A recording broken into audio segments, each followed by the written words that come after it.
सबका शुभ हो, सबका मंगल हो, सबका कल्याण हो। तो बहुत बहुत सम्मान के योग प्यारे धर्म साथियों, हमने आज भी 3 भजन सुने। 2 भजन धर्म विकासालय के संबंध में, उनकी महिमा विषय और एक भजन भगवान देवात्मा की शुभकामना। बहुत बहुत सम्मान के योग प्यारे धर्म साथियों, शाम के साधन में हम प्रतिदिन 4:30 से 5:30 भगवान देवात्मा के अद्वितीय ग्रंथों के पाठ के लिए यहाँ एकत्रित होते हैं।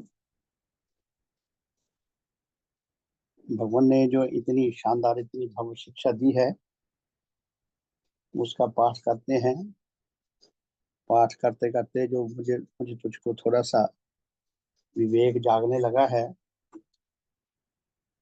आपने भी नोटिस लिया होगा कि हम सब में भगवान ने जो अपने ग्रंथ लिखे हैं बहुत ही सुंदर हैं, बहुत मूल्यवान शिक्षा है, बड़ी तर्क संगत शिक्षा है,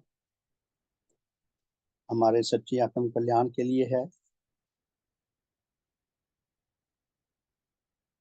प्रकृति सम्मत धर्म जिसको भगवान देवात्मा ने लिपिबद्ध किया है, उनका ध्यान कितना रहा होगा, आजीवन उन्होंने कितना संग्राम किया होगा अध्ययन करके अपने मन मस्तिष्क में एक प्लेटफॉर्म बनाना, नेचर को प्लेटफॉर्म बनाना, और नेचर की जो शिक्षा इतनी विविध पक्षों में बिखरी हुई है उसको इकट्ठा करके, वो जैसे कई बार पजल्स आती है ना, बच्चों के लिए आजकल ऐसे खिलौने भी आते हैं, छोटे छोटे उसके लकड़ी के पीसेज होते हैं, 30 40 50, कि उनको ऐसे ऐसे ढंग से जोड़ना, वो एक सही पिक्चर हमें नजर आए। उसी तरह पूर्णी भगवान ने धर्म को लेकर, विज्ञान मूलक प्रकृति मूलक धर्म को लेकर जो शिक्षा लिपिबद्ध की, कितना बड़ा विश्व भर का ये पजल है जिसमें सारे मनुष्य जगत जिसमें इस मामले में अयोग्य रहा है, ये श्रेय पूर्णी भगवान को ही जाता है कि उन्होंने विज्ञान मूलक विधि से नेचर मूलक धर्म की शिक्षा लिपिबद्ध कर दी। असंभव कार्य है बाकी सबके लिए। तो प्यारे साथियों, हम सबको अपने आप से प्रश्न करना चाहिए कि हम शाम को 4:30 से 5:30 यहाँ इकट्ठे होते हैं, हम क्या करने आते हैं। भगवान की शिक्षा को बुद्धि से समझने से, कि भगवान ने शिक्षा में क्या लिखा है, हम बौद्धिक रूप में इस शिक्षा को अच्छी तरह समझ सकें। नेचर ने हमें एक बहुत बड़ा वरदान दिया हुआ है, उन्नतशील बुद्धि शक्ति। ये मनुष्य की प्रजाति को जिस लेवल की, जिस स्तर की उन्नतशील बुद्धि शक्ति मिली है, इस स्तर की उन्नतशील बुद्धि शक्ति और किसी प्रजाति के पास नहीं। इसलिए मनुष्य ने सारी प्रजातियों पे अपना एकाधिकार कर लिया और अपने लिए कितने सुख सुविधा के सामान बना लिए, इतने बना लिए कि बड़े प्रेशर से सामान आ रहे हैं नए नए। यदि किसी व्यक्ति का ये लक्ष्य न देखने का भी क्या क्या सामान आ रहे हैं, तो इतनी एड्स आ रही हैं, इतने चैनल्स में हैं, यूट्यूब के ऊपर इतने वीडियोस हैं जो नई नई नई नई चीजें आ रही हैं हमारी सुख सुविधा के सामान के लिए। उन सब के पीछे उन्नतशील बुद्धि शक्ति जो हमें प्रकृति माता से मिली है, ये सारा श्रेय बुद्धि शक्ति को जाता है। और पूरी भगवान देवात्मा ने जो हमें ये शिक्षा दी है, ये हम इसको बुद्धि से अच्छी तरह समझ सकें, और हमें जो भी सात्विक भाव मिले हैं उनके अनुसार हमें यदि ये शिक्षा अच्छी लगती है, प्यारी लगती है, हम इसको आत्मसात कर सकें, अपने आत्मा का अंग बना सकें। और फिर जो हमारा मूल हित है,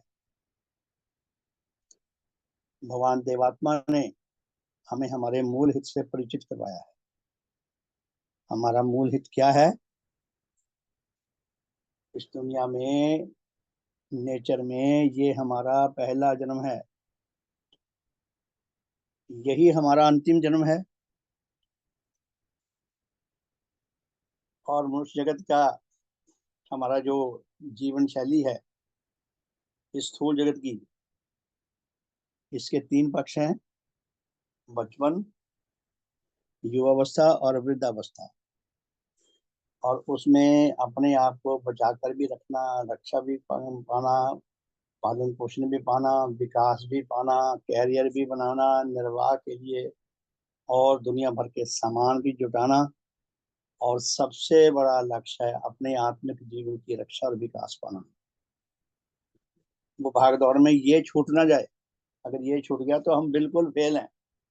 तो पूर्ण भगवान हमें इधर हमारा ध्यान ले जाना चाहते हैं।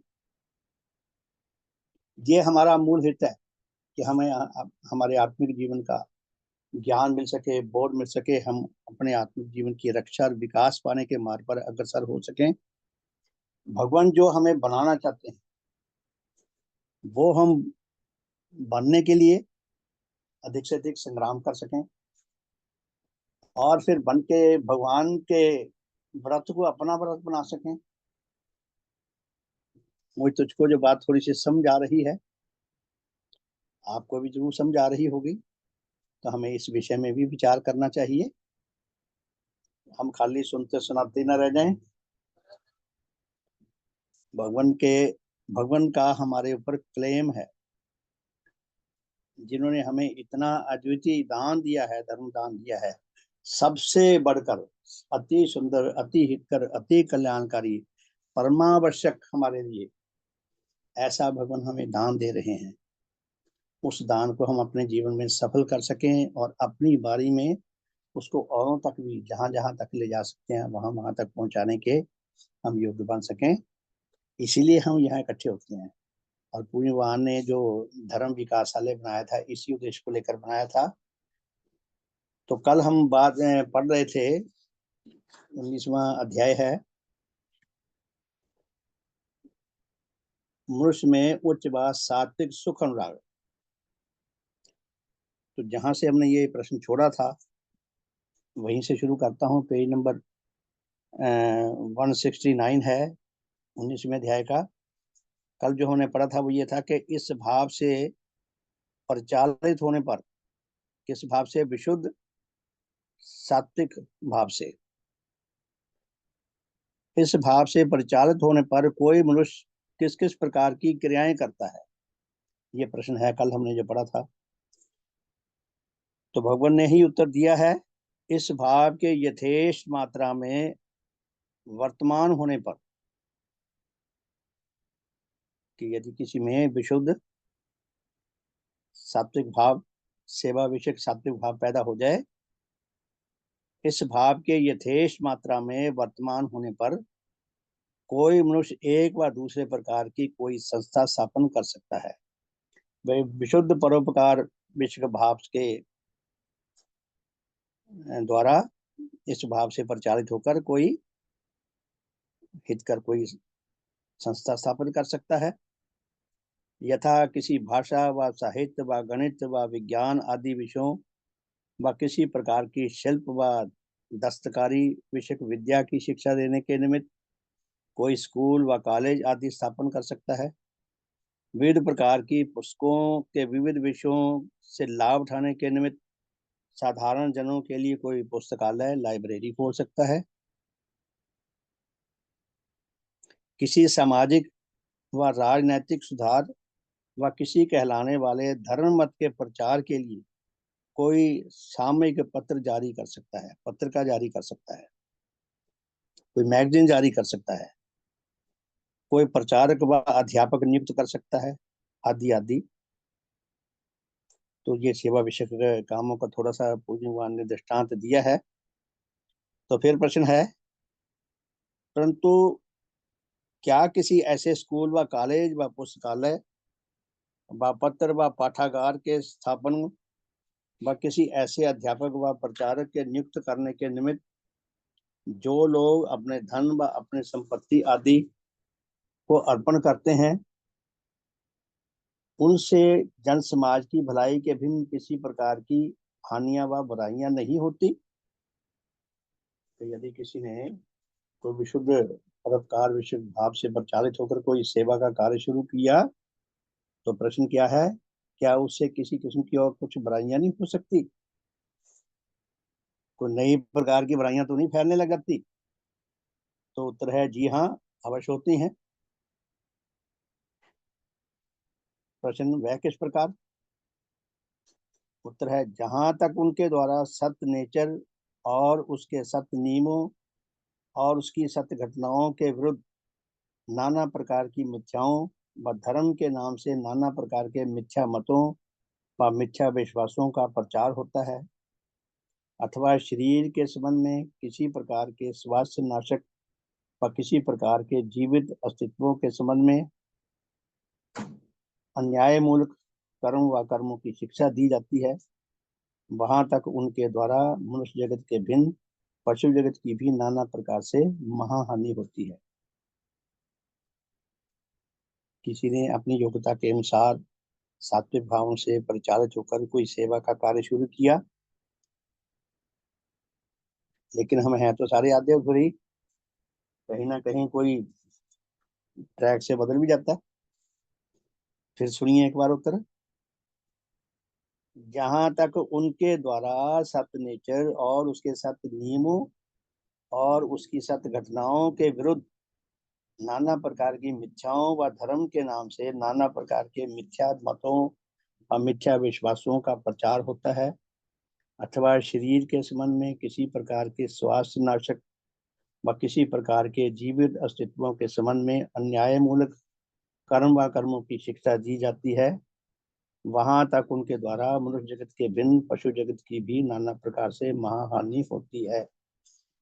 अर्थात भगवान शायद ये हमें स्पष्ट करना चाहते हैं कि विशुद्ध परोपकार भाव से सेवा शुरू करो तो सतर्क भी रहो कि जिस उद्देश्य को लेकर कर रहे हो वो उद्देश्य शुद्ध पवित्र है, वो सच्चा हित लाने वाला है। कहीं ऐसा तो नहीं कि भटक जाए, कार्य करते हुए भटक जाते हैं। वो एक दृष्टांत आता है ना, तो किसी चोर के पीछे पुलिस लगी हुई थी, चोर से किसी से हत्या हुई थी, वो भागा भागा किसी संत के या कबीर जी की या किसी किसी की बात से ऐसे करते हैं। कभी किसी के घर में उसने अपनी लड़की के पास कमरे में वहां सुला दिया, कहता है ये तो मेरा दामाद है। उसने उसे दया करी भी, पुलिस उसके ऊपर ये बेचारा निर्दोष होगा, पुलिस उसको परेशान ना करे, लेकिन दूसरी तरफ वो पाप कर बैठा। तो शायद भगवान ये स्पष्ट करना चाहते हैं कि विशुद्ध जिस उद्देश्य के लिए करा है, कि वो उद्देश्य जो है वो शुद्ध पवित्र है और सही उस उद्देश्य के लिए आगे बढ़ा जा रहा है या नहीं। अगर ऐसा नहीं होता तो कई बार बुराइयां भी आने लग जाती हैं। फिर प्रश्न है, क्या इस पृथ्वी में ऐसे भी स्कूल कॉलेज पुस्तकालय पाठागार सामयिक पत्र और अध्यापक और प्रचारक व उपदेशक आदि हैं कि जिनके द्वारा ऐसे नाना प्रकार के मिथ्या विश्वासों व मिथ्या मतों व अन्य मिथ्या बातों और उनके भिन्न कई प्रकार के अन्याय मूलक कर्मों की शिक्षा दी जाती है? तो ये प्रश्न है कि क्या ऐसे स्कूल कॉलेज भी हैं, ऐसे पाठक भी हैं, ऐसे शिक्षक भी हैं, ऐसे अध्यापक भी हैं, ऐसी लाइब्रेरियां भी हैं कि जहाँ पे गलत शिक्षा दी जाती है? क्योंकि सारा मनुष्य जगत जो है अधूरी आत्मिक गठन रखता है, जिसके अंदर जितने सात्विक भाव जिस स्तर तक अच्छे भाव हैं उतने स्तर तक वो अच्छा काम करता है, और भटकने का डर रहता है। जब जहां कहीं भटकाव आया वहीं से रास्ता भटक जाता है। तो इसीलिए तो उत्तर क्या है, जी हाँ, बहुत। और उनके द्वारा उपरोक्त प्रकार की शिक्षा के प्रचार से क्या मनुष्य और क्या पशु जगत के जीवों की नाना प्रकार से महाहानि होती है। मनुष्य का कदम कदम पर भटकने का खतरा बना रहता है। पानी का क्या स्वभाव है? पानी को जहां मर्जी गिराओ, जितना मर्जी ऊंचा ले जाओ, जहां मर्जी से पानी गिराओ, पानी नीचे को जाएगा। हम सब मनुष्य जो हैं, भगवान ने जैसी हमारी आत्मिक गठन, जैसी हमारे आत्मिक विकारों की, जैसी हमारी अधूरी गठन की व्याख्या की है, हमें गलत मार्ग की ओर भटकने का हमारा खतरा हर समय बना रहता है। तो क्या फरमाया है कि जिस उद्देश्य के लिए कोई कार्य किया जाए उसके लिए बहुत सतर्क रहने की जरूरत है कि वो ट्रैक से हट ना जाए। फिर प्रश्न है, यदि नेचर के किसी विभाग के संबंध में विविध सत्यों के ढूंढने और उन्हें प्राप्त करने के निमित्त किसी जन में कोई प्रबल भाव जागृत और उन्नत हुआ हो और वह उनकी खोज और प्राप्ति के निमित्त अपने तन मन आदि को अर्पण करता हो, तो क्या उसका यह भाव भी सात्विक भाव हो सकता है? अब ये विषय और है। फिर प्रश्न सुनिए, यदि नेचर के किसी विभाग के संबंध में विविध सत्यों के ढूंढने और उन्हें प्राप्त करने के निमित्त किसी जन में कोई प्रबल भाव जागृत और उन्नत हुआ हो और वह उनकी खोज और प्राप्ति के निमित्त अपने तन और मन आदि को अर्पण करता हो, तो क्या उनका यह भाव भी सात्विक भाव हो सकता है? किसी अच्छे कार्य के लिए अपने तन मन को लगाता हो, तो जी हाँ, यदि उसके इस भाव में अपने लिए कुछ धन कमाने व किसी और से कोई प्रशंसा व पद व उपाधि आदि पाने की लालसा व आशा की खोट मिली हुई न हो, कोई स्वार्थ ना हो, कोई कपटता ना हो, तो ये भाव सात्विक भाव, शुद्ध भाव है। फिर प्रश्न है, क्या नेचर के किसी इस व उस विभाग के सत्यों के संबंध में खोज करने वाले और खोज करने पर किसी इस व उस बात को सत्य बताने वाले जन ही वैज्ञानिक अर्थात साइंटिफिक मैन व साइंटिस्ट कहलाते हैं? जी हाँ, ये भी उत्तर ठीक है कि जिन्होंने खोज की बताया उनको वैज्ञानिक कहा जाता है। क्या ऐसे लोग नेचर के विषय में जब और जो कुछ कहते व बताते हैं वह सब कुछ सदा सदा सत्य होता है? अब साधारण आदमी अगर कोई बात करे तो उस पर तो शक कर सकते हैं, संदेह कर सकते हैं। तो आम धारणा ये बन जाती है कि वैज्ञानिक पे संदेह नहीं कर सकते। लेकिन प्रश्न कुछ और इशारा करता है। प्रश्न क्या है? क्या क्या ऐसे वैज्ञानिक लोग, यूं समझे, क्या ऐसे वैज्ञानिक लोग नेचर के विषय में जब और जो कुछ कहते व बताते हैं वह सब कुछ सदा सत्य होता है?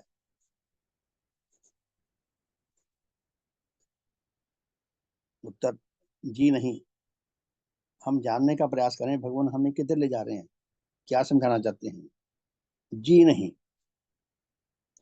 आप कोई मेरे से पूछ ले, आपसे पूछ ले, हमारे पास क्या तर्क है इस बात के लिए कि हम सब आधे अधूरे हैं। विज्ञान जो भी खोज करता है, विज्ञान कभी नहीं कहता ये खोज फाइनल है।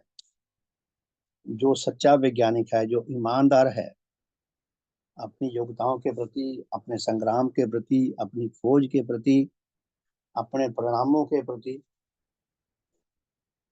तो साइंस क्या कहती है कि जो खोज की है ये लेटेस्ट है।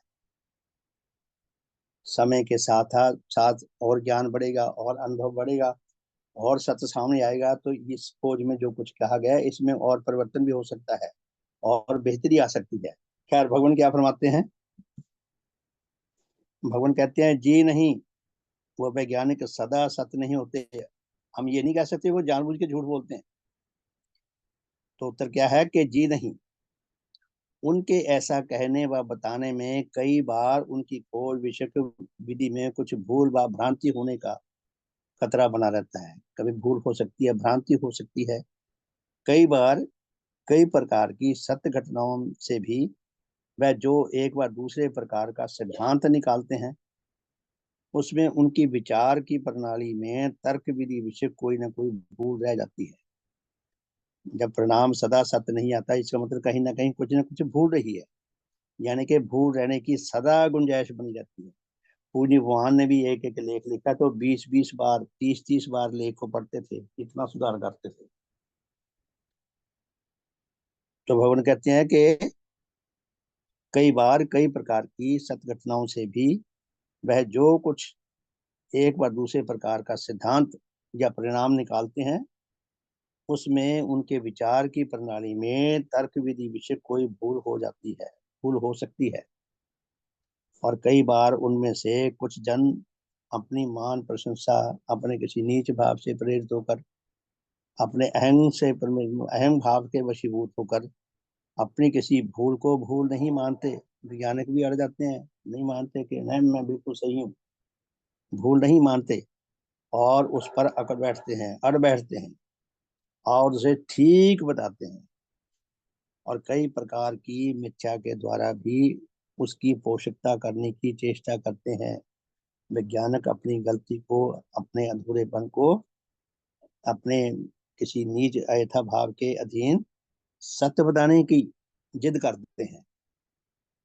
परंतु जो वैज्ञानिक इस प्रकार की भूलों को दूर करने और विशुद्ध सत्यों के जानने और मानने और उनके प्रचार करने के आकांक्षी बनकर आपस में मिलकर कोई सभा व सोसाइटी स्थापन करते हैं, और ऐसी सभाओं में बैठकर और आपस की छानबीन से जो बात उनके निकट पूर्णतः सत्य प्रमाणित होती है, उसी को सत्य मानकर उसका प्रचार करते हैं, उनके द्वारा सत्य का अवश्य अधिक से अधिक प्रचार होता है।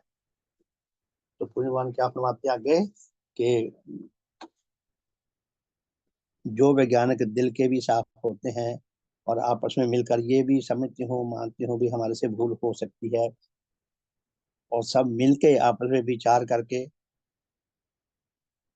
जो समय के साथ साथ अच्छा परिणाम निकले, बेस्ट निकले, या जैसे आजकल जैसे राजनीति में बहुमत कि एक एक कमेटियां बनती हैं कितनी, उनमें कि भी अगर कोई मामले में निर्णय लेना है तो चलो कम से कम बहुमत में जिस तरफ ज्यादा मस्तिष्क जुड़े होंगे उसमें हम ये मान सकते हैं भी कमी के चांसेस कम होते हैं। तो भगवान क्या फरमाते हैं, मैं पुनः पढ़ता हूँ इस पैरे को। जो वैज्ञानिक इस प्रकार की भूलों को दूर करने और विशुद्ध सत्यों के जानने और मानने और उनके प्रचार करने के आकांक्षी बनकर आपस में मिलकर कोई सभा सोसाइटी समाज स्थापन करते हैं, कि जो ये भाव रखते हो कि भी हमारे से किसी प्रकार की भूल ना हो जाए, हम मिलके चलें आपस में विचार विमर्श करके, ताकि अच्छा विचार होकर कोई सही निर्णय तक पहुंच सके। तो जो इस प्रकार की सोसाइटी बनाकर समाज बनाकर सत्य का प्रचार करते हैं, तो ऐसी सभाओं में बैठकर और आपस की छानबीन से जो बात उनके निकट पूर्णतः सत्य प्रमाणित होती हो, उसी को सत्य मानकर उसका प्रचार करते हैं, उनके द्वारा सत्य का अवश्य अधिक प्रचार होता है। तो भगवान क्या स्पष्ट करते हैं कि ऐसे लोग जो सरल हृदय होते हैं, आपस में मिलकर एक दूसरे को ड्यू रिस्पेक्ट दे के, रिकॉग्नाइज करके, आपस में अच्छा विचार करके जो बेहतरीन परिणाम निकलता हो, निर्णय होता हो, उसके हिसाब से आगे चलते हैं, तो धीरे धीरे कमियां दूर भी होती जाती हैं। तो प्यारे साथियों, ये पढ़ के जो बात हमें समझ आती है, हमें सदा इस बात के लिए तैयार रहना चाहिए। किस बात के लिए? कि भी जानने या अनजाने में यदि कोई हमारे से त्रुटि हो जाए, गलती हो जाए, तो जहां हमें उसका सुधार का जहां भी पता चले, जिससे भी पता चले, तो उसका स्वागत करें और हम तुरंत उसको ठीक करके आगे बढ़ने के लिए तत्पर रहा करें। तो फिर प्रश्न है, क्या जो लोग वैज्ञानिक कहलाते हैं वह सत्य के अनुरागी भी होते हैं? अब देखिए प्रश्न कितना मजेदार है। भगवान देवात्मा सत्य के पूर्णांग अनुरागी हैं। भगवान भगवान को तो पता है वो हमारा संदेह दूर करना चाहते हैं। प्रश्न क्या देते हैं, क्या जो लोग वैज्ञानिक कहलाते हैं वह सत्य के अनुरागी भी होते हैं? जितने विषय में ये वैज्ञानिक है, क्या ये सत्य के अनुरागी हैं? तो उत्तर क्या है? ऐसे लोग यह जानकर कि नेचर के संबंध में मनुष्य को कोई सत्य ज्ञान नेचर की किसी सत्य विधि के अवलंबन करने के बिना प्राप्त नहीं हो सकता। प्यारे साथियों, हम सबका ये दृढ़ विश्वास होना चाहिए जो भगवान बता रहे हैं कि नेचर के किसी भी पक्ष में जो भी सत्य ज्ञान हमें मिल सकता है, वो नेचर के सत्य नियमों, सत्य घटनाओं, सत्य विधियों के आधार पर ही हमें मिल सकता है। सत्य ज्ञान की एकमात्र दाता नेचर है, क्योंकि हम उसको क्रॉस चेकिंग भी कर सकते हैं। उसकी खोज करने के निमित्त नेचर की सत्य विधि को अवश्य अवलंबन करते हैं। अब जिनका ये अनुभव है, जिनका ये विश्वास है, जिनको ये पता है, इसके पीछे जो बैकग्राउंड है वो हमें पता होगी, तो हम हमारा विश्वास बनेगा कि नेचर की विधि के द्वारा ही सत्य ज्ञान क्यों मिलता है। तो ये भी हमें याद रखने की जरूरत है।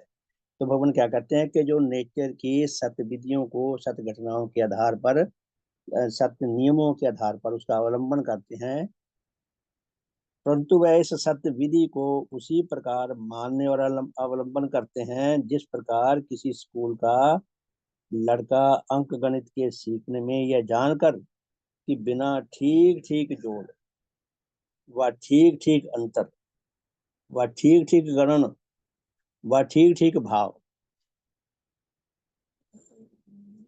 मैथमेटिक्स के 4 फंडामेंटल नियम है ना, कि जो उनकी ठीक विधियां हैं, जोड़ने की, माइनस करने की, मल्टीप्लाई करने की, डिवाइड करने की, अगर उसको वो विधियां आती हैं प्रयोग करनी, तो उन ठीक ठीक विधियों के अनुसार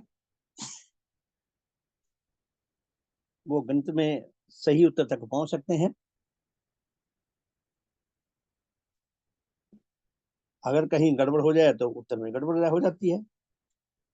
अंक गणित विषय की शिक्षा की ठीक विधि को मानना और अवलंबन करना जैसे अब उस मामले में बच्चे के लिए आवश्यक है, उसी तरह वैज्ञानिकों के लिए भी जिस जिस खोज में वो तत्पर हो रहे हैं, जिस मार्ग पे वो चल रहे हैं, उसमें उनको नेचर की जो ठीक ठीक विधियां हैं उनको अवलंबन करके ही वो उसका सही परिणाम तक पहुंच सकते हैं, और उसी के अनुसार हमें पहुंचने का प्रयास करना चाहिए। परंतु जैसे वह लड़का गणित के संबंध में ठीक विधि को मानकर भी अपने कई प्रकार के घटिया सुख रागों और अपनी नीच घृणाओं से परिचालित होकर नाना प्रकार की मिथ्या व अन्यायमूलक क्रियाएं करता है। अब एक बच्चा मैथमेटिक्स का गणित में जो काम करता है वो तो सही चलता है, लेकिन जीवन में अपने बाकी तरफ उसका जो व्यवहार है वो मिथ्या मूलक है, पाप मूलक है। गणित में तो वो सही व्यवहार कर रहा है, बाकी जगह गलत व्यवहार कर रहा है जीवन में। तो जब ऐसा करता है, वैसे ही नाना वैज्ञानिक जन भी जैसे एक और आत्मा के संबंध में अंधकार में ग्रस्त होने के कारण नाना प्रकार के मिथ्या विश्वासों में लिप्त होते हैं। वैज्ञानिक लोग भी अपनी खोज में तो वो पूरी ईमानदारी से चल सकते हैं, चलते होंगे कि खोज को सही दिशा में ले जा रहे होंगे वैज्ञानिक विधि के अनुसार, लेकिन जीवन में जो वो इधर उधर चलते हैं नीच वगैरह की नीच घृणाकारी बनकर, वैसे ही वह अपने किसी इस व उस सुख विषय का अनुराग व किसी ऐसे अनुराग से उत्पन्न किसी नीच घृणा से परिचालित होने पर मनुष्य व पशु आदि नेचर के किसी जगत के संबंध में एक बार दूसरे प्रकार की अनुचित क्रियाएं भी करते हैं। वैज्ञानिक जीवन में बाकी जगह हमारी तरह वो भी कई बार ठीक नहीं चलते, अपने नीच भावों के अनुसार वो भी गलत व्यवहार कर जाते हैं जीवन में। अपनी खोज में वो चाहे जितना मर्जी सही चलते हो, तो वो जो जीवन में गलत चलते हैं वो भी उनका स्वभाव भी उसके अंदर इन्वॉल्व होता है। और इससे भी बढ़कर उनमें से कितने ही जन अपने शरीर के संबंध में भी कई प्रकार के असंयमी होने के कारण अपनी शारीरिक स्वास्थ्य के संबंध में भी हानिकारक बनते हैं। एक तरफ तो वो वैज्ञानिक है और एक तरफ वो बिल्कुल आम मनुष्य जैसे हैं, जो गिरता पड़ता रहता है, जिसके जिसके व्यवहार में मिथ्या भरी हुई है, नीति राहें भरी हुई है। कहने का अर्थ क्या है, भगवान हमें क्या बताना चाहते हैं, जो मुझे तुझको समझ आ रही है बात थोड़ी सी, कि धर्म के क्षेत्र में हम तभी सफल हो सकते हैं, तभी हम सत्य की ओर, तभी हम हित की ओर सही, कुछ ना कुछ सही जाने के योग्य हो सकते हैं, यदि हम अपने संपूर्ण जीवन में, हम सारे व्यवहारों में, खाने के मामले में, पीने के मामले में, शरीर के मामले में, मस्तिष्क के मामले में, विचारों के मामले में, भावों के मामलों में, दूसरों के साथ आचार व्यवहार के मामलों में, यदि हम धर्म मूलक व्यवहार करें, यदि हमारा व्यवहार होल हार्टली सब पक्षों में सत्य और शुभ के आधार पर होगा, तभी हम धर्म के आधार पर भी सही चलने में कुछ ना कुछ सफल हो सकते हैं, नहीं तो वहां भी हम ऐसी गिरते पड़ते ही चलेंगे। हाँ जी, कोई अपना अनुभव बताना चाहे, कोई कुछ कहना चाहे तो स्वागत है आपका। जो अभी हमने पढ़ा है, शुभ हो।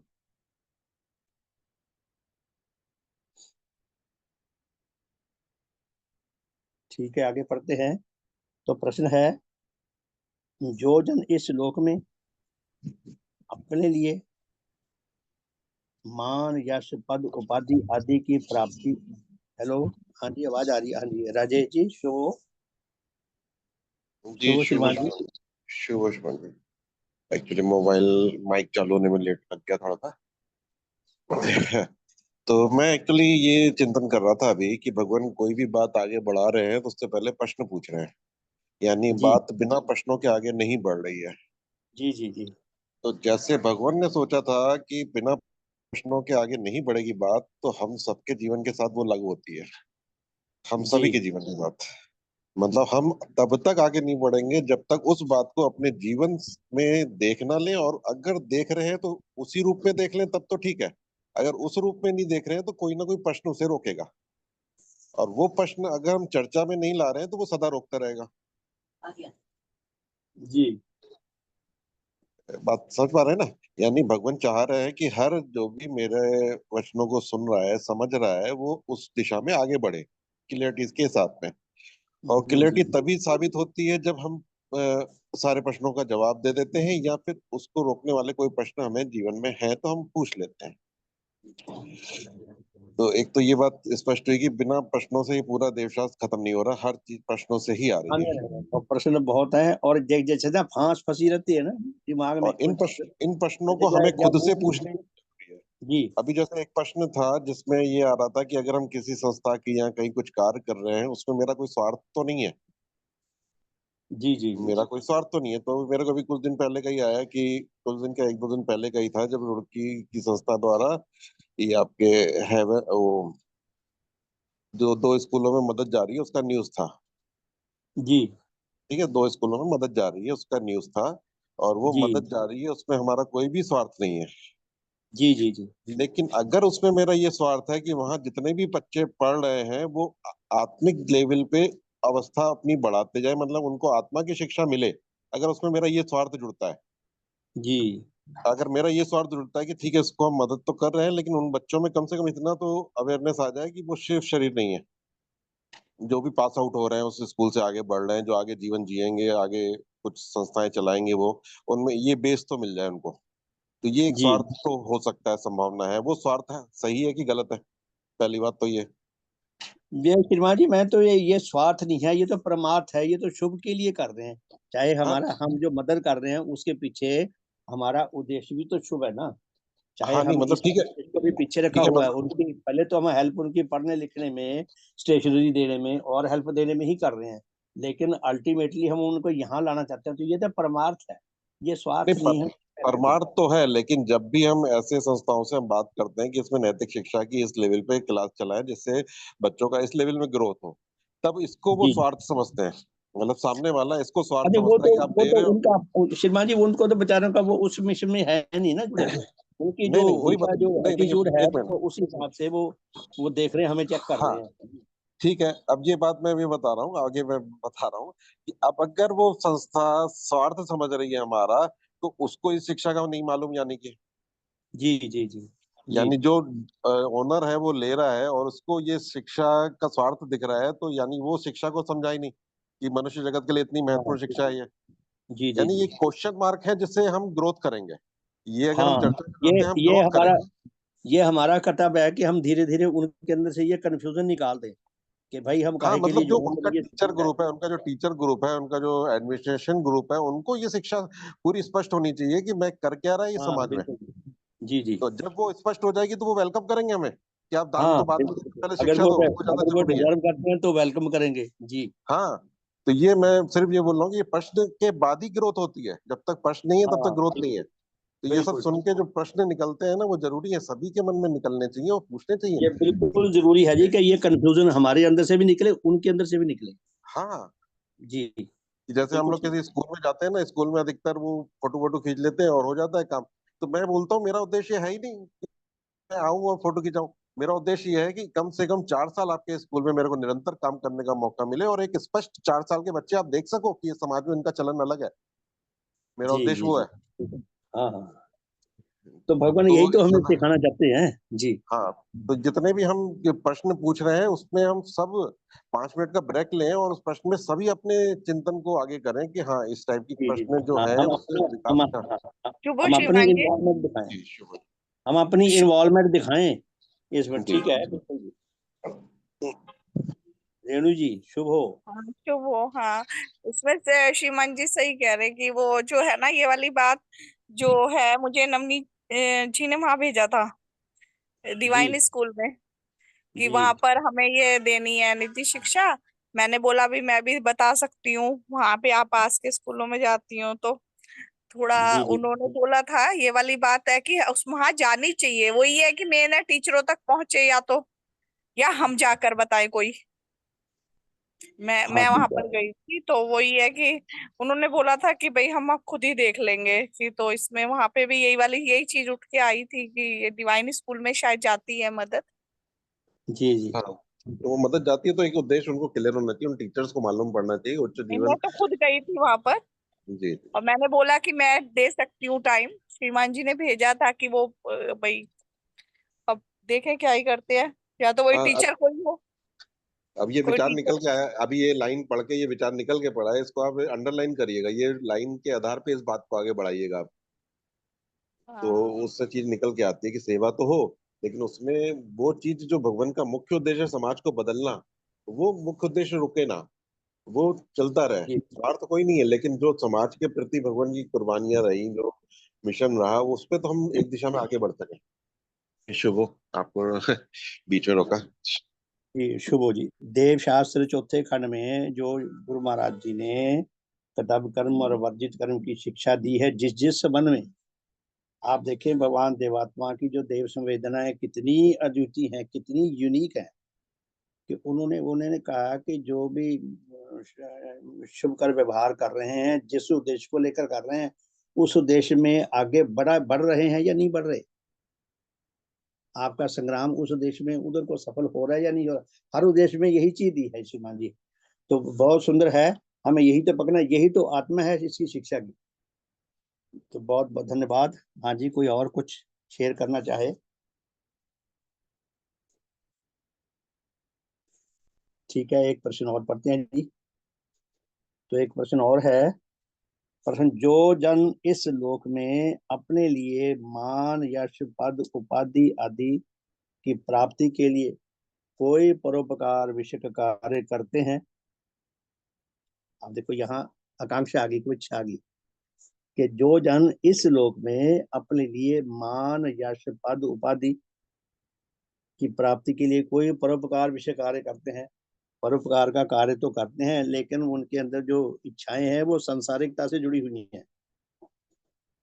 उनके आत्माओं का क्या ऐसे किसी परोपकार विषय कार्य से कुछ हित नहीं होता। तो प्रश्न ये है कि अगर कोई स्वार्थवश कोई परोपकार करता है तो क्या उसका कोई भला नहीं होता। उत्तर, यदि ऐसे जनों का परोपकार विषय कोई काम वास्तविक परोपकार विषय का काम हो, कि काम वो कर रहे हैं चाहे स्वार्थवश करते हो, लेकिन सचमुच में यदि वो परोपकार विषय का कार्य है, तो उनके उस कार्य से जहां तक मनुष्यों व पशुओं आदि का कुछ भी वास्तविक भला होता हो, वहां तक उनके आत्माओं का भी अवश्य कल्याण होता है। अगर किसी ने स्वार्थ रखकर भी किसी का कोई परोपकार किया और उसमें सचमुच दूसरे का भला हुआ है, तो भगवान फरमाते हैं कि उसका भी कुछ ना कुछ भला होता है, वहां तक उसका भी कुछ ना कुछ भला अवश्य होता है, और उससे उनके आत्मिक जीवन में अवश्य कुछ ना कुछ वृद्धि व उन्हें पुण्य की प्राप्ति होती है। लेकिन जो असल है वो विशुद्ध परोपकार से होगा। भगवान ने जो कहा स्पष्ट किया है कि कोशिश करें, प्रयास तो यही होना चाहिए कि विशुद्ध परोपकार का हो। एक प्रश्न और देखते हैं। विशुद्ध सात्विक भावों व अनुरागों के द्वारा नेचर के अन्य जगतों को छोड़कर मनुष्य जगत में जिस जिस प्रकार के हित की उत्पत्ति होती है, उन सब हितों में से किस किस सात्विक अनुराग के द्वारा मनुष्य आत्मा का और हितों की अपेक्षा सबसे बढ़कर हित होता है। तो प्रश्न बहुत सुंदर है। मेरे ख्याल में तो हम इस पे विचार करें, प्रश्न पे कल इस पे वो करें, प्रश्न समझ लें एक बार फिर। भगवान कहते हैं कि विशुद्ध सात्विक भावों व अनुरागों के द्वारा नेचर के अन्य जगतों को छोड़कर मनुष्य जगत में जिस जिस प्रकार के हित की उत्पत्ति होती है, उन सब हितों में से किस किस सात्विक अनुराग के द्वारा मनुष्य आत्मा का और हितों की अपेक्षा सबसे बढ़कर हित होता है। तो भगवान प्रश्न करते हैं भी किस किस सात्विक अनुराग के द्वारा और हितों की अपेक्षा सबसे बढ़कर हित होता है। सबसे बढ़कर हित क्या है, पहले हमें यही समझना है। सबसे बढ़कर हित है आत्म कल्याण करना। भगवान ने जो सबसे बड़ा कार्य पकड़ा है, और भगवान ने जिन अनुरागों से प्रचारित होकर ये कार्य करते हैं, वो है उनके देव अनुराग। तो ये प्रश्न बहुत सुंदर है, पेज नंबर 173 पे है। तो कृपया हम थोड़ा इसको पढ़ के आए कल को, ताकि और विचार हो सके इस प्रश्न को भी, इसके उत्तर को भी। उत्तर लंबा है, समय भी अब नहीं है इतना। तो बहुत बहुत धन्यवाद आप सबका।